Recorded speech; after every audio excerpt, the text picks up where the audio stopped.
weekly rapamycin is shown to improve irritable bowel syndrome and other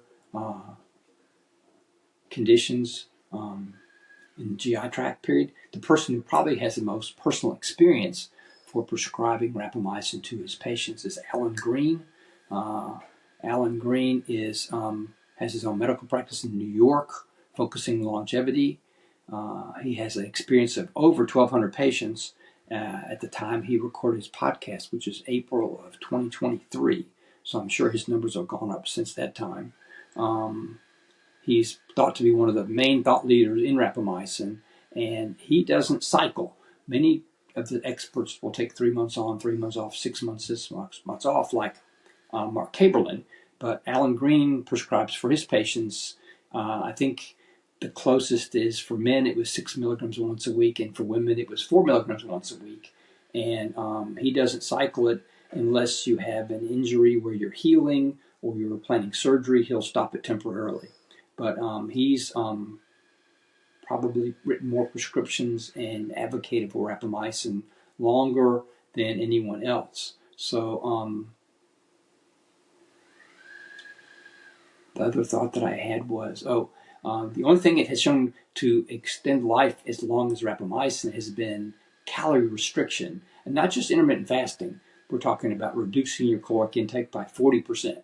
So if, say, a normal adult male needed a caloric intake of 2,000 calories a day to maintain his weight, the caloric restriction of 40% would be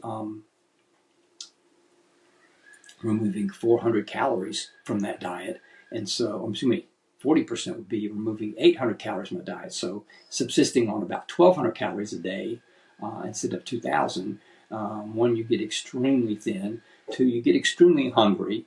And three is, I don't think it's sustainable from a quality of life aspect to restrict yourself to that much intake. So there have been a lot of studies on intermittent fasting, and Kaberlin points out that the only advantage to intermittent fasting is if you reduce your caloric intake.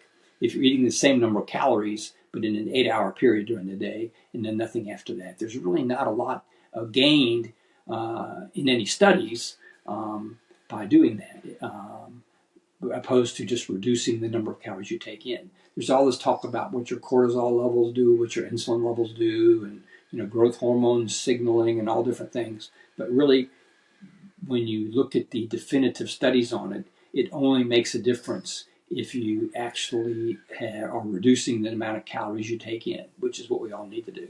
So thanks for watching our channel, and I look forward to seeing you again soon.